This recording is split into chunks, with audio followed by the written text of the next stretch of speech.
होली मनाई जा रही है तो चौकी हमीरपुर में देखिए होली की नई पहचान नहीं लग रही है किस तरह से रंगों के द्वारा।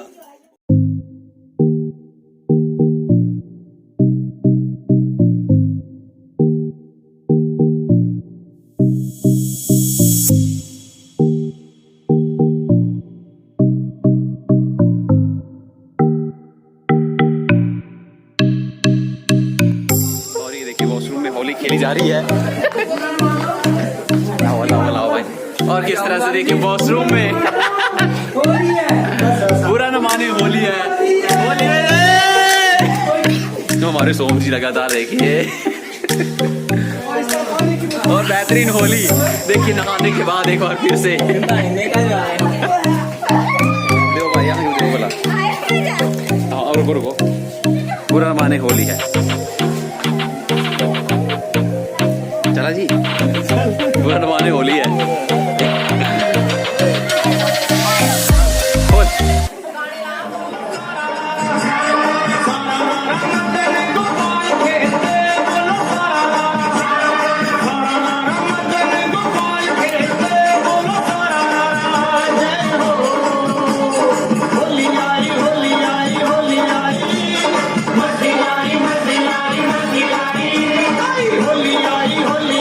होली आई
पृथ्वी को लेके पाताल में चले गए और पृथ्वी को सत्ता में लाने के लिए भगवान विष्णु ने बराह रूप धारण किया और पाताल में चले गए और हिरण्याक्ष के साथ 5000 वर्ष तक भगवान विष्णु ने युद्ध किया। पृथ्वी को सत्ता में लेकर के आ गया, हिरण्याक्ष का वध कर दिया भगवान ने। लेकिन हिरण्यकश्यप और होलिका को भगवान से दुश्मनी हो गई। बोले शंकर भगवान। हिरण्यकश्यप ने प्रण कर लिया, मैं उस विष्णु को नहीं छोड़ूंगा जिसने मेरे भाई का वध किया है। भगवान से दुश्मनी ले ली और भगवान ये भी कहते हैं, अगर प्रेम करना है तो सच्चा मुझसे कर और दुश्मनी भी करनी है तो किसी और से मत कर, तू मुझसे दुश्मनी कर, तेरा दोनों तरह से मैं कल्याण कर दूंगा। अगर प्रेम करेगा तो तेरे कई जीवन ठीक होंगे, लेकिन अगर तू मुझसे दुश्मनी भी करेगा तो भी तेरी मृत्यु को ठीक करने के लिए मुझे आना होगा। बोले बांके बिहारी ने विचार किया, ऐसे विष्णु से युद्ध करूंगा तो विष्णु मुझे नहीं छोड़ेगा, मैं पहले भक्ति करूंगा तप करूंगा। और हिरण्यकश्यप ने और होलिका ने पक्का निश्चय कर लिया तप करने का। हिरण्यकश्यप की पत्नी कयाली भगवान की भक्त, लेकिन हिरण्यकश्यप भगवान का दुश्मन है। दोनों एक छत के नीचे रहते हैं, लेकिन कभी एक दूसरे से शिकायत नहीं है कि तू विष्णु का पुजारी क्यों है और मैं दुश्मन क्यों। कोई शिकायत नहीं। हमें भी यही सीखना चाहिए। बोलिए बांके बिहारी लाल। लेकिन की गाँव भारतीय जनता पार्टी ने कांग्रेस वाले नहीं करेगा, सिर मुंड फुटी गए ना, बैंड पत्नी बांधो। सीखो, पति पत्नी है, एक भगवान विष्णु का दुश्मन है और दूसरा पुजारी है, लेकिन फिर भी कभी कोई झगड़ा नहीं हुआ। बोले शंकर भगवान। क्योंकि कर्म अपना अपना। कयाली ने भी नहीं रोका, कर लो तब, तुम्हारा कर्म तुम्हारे साथ, मेरा कर्म मेरे साथ। होलिका और हिरण्यकश्यप तप करने को चले।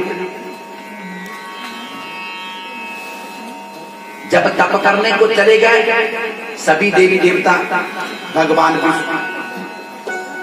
विष्णु को लेकर के देवताओं के गुरु बृहस्पति के पास चले, क्योंकि देवताओं के गुरु कौन हुए? बृहस्पति। बृहस्पति के पास चले गए, गुरु जी अब कुछ करो। अगर हिरण्यकश्यप ने ना मरने का वरदान ले लिया तो वो पृथ्वी के ऊपर उत्पात मचाएगा, कोई नहीं बचेगा। बृहस्पति कहने लगा, चिंता मत करो, मैं कुछ करता। बोले बांके बिहारी लाल। और बृहस्पति ने क्या किया? तोते का रूप बनाया, विंध्याचल पर्वत के ऊपर चले और हिरण्यकश्यप और होलिका भी तप करने को वहां पे पहुंचे। एक टांग के सहारे खड़े होकर के हिरण्यकश्यप कहने लगे, ओम ब्रह्मणे नमः। जैसे कि हिरण्यकश्यप ने कहा ओम ब्रह्मणे नमः, तो क्या करना चाहिए? हिरण्यकश्यप होते हैं, क्या करना चाहिए? उनको प्रेम से बिठो, पीने को पानी दो, खाने को भोजन दो, फिर तसल्ली से अगर आप पूछेगी तो जवाब ठीक मिलेगा। बोले शंकर भगवान। अगर जल्दी करोगी तो पुत्र से भी जो शब्द नहीं सुनने हो वो आपको सुनने को मिल जाएंगे, क्योंकि आपने सब्र नहीं की। बोले शंकर भगवान ने, तभी तो लिखा है सब्र का फल मीठा। कई आदमी ने वही किया, पीने को पानी दिया, भोजन तैयार किया। अब राक्षसों का भोजन मदिरा पान, मांस मदिरा का भोजन तैयार हो गया। कयादू मांस मदिरा का आहार नहीं करती है, लेकिन पति करते हैं। लेकिन कयादू सब कुछ तैयार करके देती है तो सब तोड़ देने पांडे। बोले शंकर भगवान। और तोड़ देने बर्तन फिर तीन दछपा। ये पतिव्रत धर्म का पालन नहीं है। बोले शंकर भगवान। ये धर्म नहीं हुआ आपका। मैंने कहा है कर्म नोटों से खरीदने वाली चीज नहीं है, कर्म करना पड़ता है। ये खरीदने से नहीं। कयादू भोजन कराने लगी पति को। अब मदिरा पान भी करने लगी। जब थोड़ी सी मदिरा पी ली, कयाधु ने पूछा, स्वामी इतनी जल्दी आ गया कि भक्ति पूरी हो गई? हिरण्यकशिपु कहने लगा, देवी जैसे ही मैं विंध्याचल पर्वत के ऊपर पहुंचा, मैंने कहा ओम ब्रह्मणे नमः, वहां पे एक तोता मेरे शत्रु का नाम लेने लगी। कयाधु की आंखों में आंसू आ गए। मेरे पति ने भगवान का नाम नहीं लिया, बोले शंकर भगवान। थोड़ी जी मदिरा और भी आई। फिर पूछा, स्वामी तोता क्या बोलता था? हिरण्यकशिपु कहने लगा, तोता नारायण नारायण कहता था। कयाधु की खुशी का ठिकाना नहीं रहा। आज मेरे पति ने अपने मुख से मेरे प्रभु का नाम 2 बार ले लिया, बुरे बांके बिहारी लाल। इसी तरह कयाधु बार बार पूछती रही और कयाधु ने 108 बार अपने पति के मुख से भगवान के भजन करवा दिया। उसी रात्रि को कयाधु गर्भवती हो गई, बुरे बांके बिहारी लाल। हिरण्यकशिपु और होलिका चले गए, घोर तपस्या करने लगे।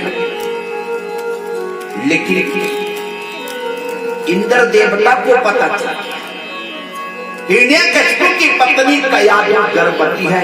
एक राक्षस और पैदा हुआ और इंद्रदेव ने क्या किया, कयाधु का हरण कर लेके जा रहे, कयाधु के गर्भ को नष्ट कर दिया।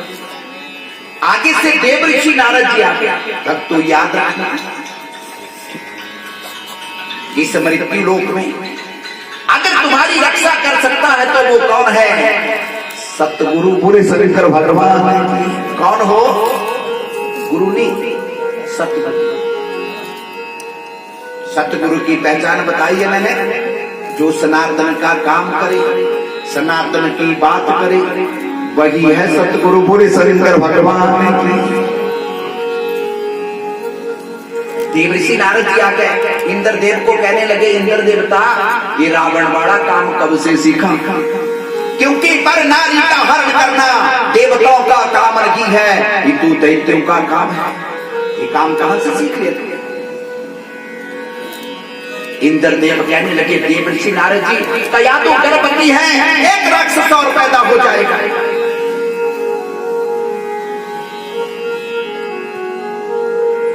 देवऋषि नारद कहने लगे, देवराज इंद्र जी जरा सोच के देख के काम किया करो। कयाधु के गर्भ से जो संतान पैदा होगी वो देवताओं के बिगड़े हुए काम पूरा करने वाली होगी, भगवान विष्णु के अंश से पैदा होगा। देवऋषि नारद ने कयाधु को छुड़ा दिया, अपने आश्रम में ले गए। समय बीता, कयाधु के गर्भ से एक बालक पैदा हुआ और उस बालक का नाम प्रहलाद पड़ा। बुरे बांके बिहारी लाल। उधर होलिका और हिरण्यकशिपु तप कर रही, घोर तपस्या में लगी। और उधर प्रहलाद भी बड़े होने लगे। प्रहलाद ने क्या किया, पैदा होते ही भगवान का भजन शुरू कर दिया। बोले बांके बिहारी लाल की। कैसा भजन करते हैं? वो तू जाने मेरे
विभागी बिहारी लाल।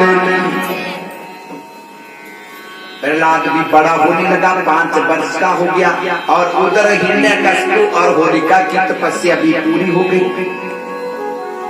ब्रह्मा वर देने को प्रकट हो गए। ब्रह्मा ने कहा हिरण्यकश्यप मैं तुम्हारी भक्ति से प्रसन्न हूँ, मांगो तुम क्या वर मांगना चाहते हो। हिरण्यकश्यप कहने लगा ब्रह्मा जी मुझे ऐसा वरदान दे दो कि मेरी कभी मृत्यु न हो। ब्रह्मा कहने लगे ऐसा नहीं होगा, क्योंकि मृत्यु लोक का नियम है, जिसका जन्म हुआ है उसकी मृत्यु होगी। अपनी मृत्यु की रक्षा के लिए, अपने जीवन की रक्षा के लिए कोई दूसरा वर मांग लो, लेकिन ये मैं तुम्हें नहीं कर सकता, क्योंकि सृष्टि का नियम बदलने वाला नहीं है। बोले शरीर भगवान। तब हिरण्यकश्यप कहने लगा ब्रह्मा जी मुझे ऐसा वरदान दे दो, मेरी मृत्यु ना घर के अंदर हो ना घर के बाहर हो, ना दिन को हो ना रात को, मुझे मारने वाला पशु पक्षी मनुष्य कोई नहीं होना चाहिए, और मेरी मृत्यु ना तो अस्त्र से हो ना शस्त्र से हो। ब्रह्मा ने कह दिया तथास्तु ऐसा ही होगा। और हिरण्यकश्यप घर में आ गया और हिरण्यकश्यप ने क्या किया, अपने मंत्रियों को आदेश कर दिया विष्णु के जितने भी भक्त हैं उन सबका वध कर दो। भगवान के भक्तों का वध होने लगा। पाप ही पाप फैला दिया हिरण्यकश्यप ने, अब मैं ही परमात्मा हूं। अब प्रहलाद भी 5 वर्ष के हो चुके हैं और प्रहलाद को गुरुकुल में शिक्षा प्राप्त करने को छोड़ दिया। अब दैत्यों के गुरु कौन है, शुक्राचार्य जी, और शुक्राचार्य के 2 पुत्र हैं संड और अमर, जो कि पाठशाला में पढ़ाते थे। प्रहलाद को उनके पास पढ़ने को छोड़ दिया और वहां पे कैसी पढ़ाई होने लगी, काटना पीटना मारना। प्रहलाद सोचने लगा कैसा स्कूल है, यहाँ काट पीट मार पीट के सिवाय दूसरी बात कोई सिखाती नहीं है। प्रहलाद नहीं सीखती। तब तो याद रखना, हीरा कोयले की खान से निकलता था, लेकिन हीरे को कोयले का रंग नहीं चढ़ता। बोले शंकर भगवान। कहने का भाव अर्थ है सज्जन चाहे कितनी भी कुसंगति में रहो, लेकिन सज्जन को कुसंगति की रंगत कभी नहीं आती है। प्रहलाद ने सीखा ही, हरि भजन में लगे। एक दिन हिरण्यकश्यप ने बुलाया, पूछता हूँ मेरे पुत्र ने कुछ सीखा। हिरण्यकश्यप पूछने लगा पुत्र बोलो तूने पाठशाला में कुछ सीखा। प्रहलाद सर झुका के बैठे, क्या तो काट पीट मार पीट के सिवाय तो वहां कुछ सिखाया नहीं, मदिरा पान कराते हैं, उल्टी सीधी बातें सिखाते हैं, ऐसी पाठशाला थोड़ा। हिरण्यकश्यप कहने लगा पुत्र जो अच्छा लगे वो बता दे। जब हिरण्यकश्यप ने कहा पुत्र जो अच्छा लगे वो बता दे, अब पिता ने ठीक बात पूछी है। प्रहलाद कहने लगा हे पिताश्री ये पाप करना छोड़ दो, आप भगवान नहीं है, क्योंकि सबके पालनहार तो वो विष्णु है। प्रहलाद कहने लगे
अपनी शरण में आए हुए किसी भी पापी को क्षमा कर देते हैं। हिरण्यकश्यप के क्रोध की सीमा नहीं रही, ये भी मेरे शत्रु की प्रशंसा करने वाला हो गया। संग अमर को कहने लगे मेरे पुत्र को कैसी शिक्षा दे रहे हैं। इसको देवताओं वाली नहीं, इसको राक्षसों वाली शिक्षा दो। संड अमर का कांपने लगे, फांसी हो जाए। कहने लगे महाराज ये तुम्हारा पुत्र बड़ा निराला है और सच कहा है, भगवान के भक्त निराले होते हैं, इनको तो पागल भी बोलते हैं। दुनिया बोली शंकर भगवान। अच्छी बात है हमें पागल कहे दुनिया, हम पागल हैं लेकिन अपने प्रभु के दीवाने हैं। बोले शंकर भगवान।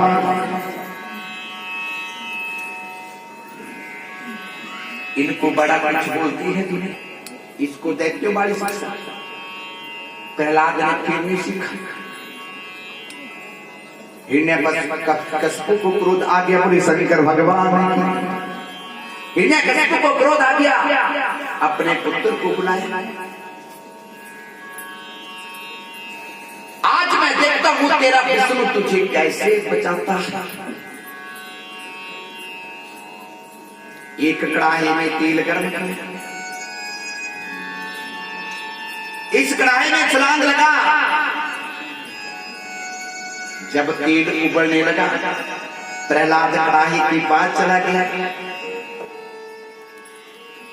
छोटी सी चींटी का रूप बना करके कड़ाही के अंदर घूमने लगे। प्रहलाद ने सोचा जब इतनी छोटी चींटी जल नहीं रही है, मेरा शरीर तो बड़ा है, और कड़ाही में छलांग लगाई, स्नान करके बाहर खड़े हो गए। हिरण्यकशिपु ने सोचा ये बालक कैसे मरेगा। अब ब्रह्मा से होलिका ने क्या वरदान मांगा।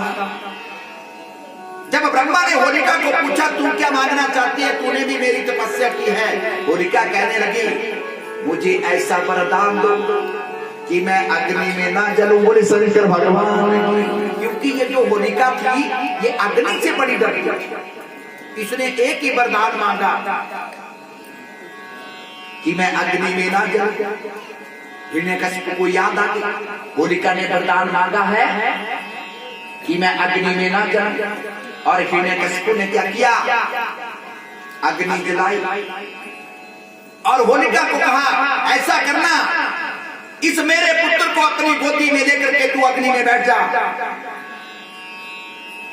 ये मेरा पुत्र जल जाएगा, लेकिन तुझे तो ब्रह्मा ने वरदान दिया है तू अग्नि में नहीं जलेगा।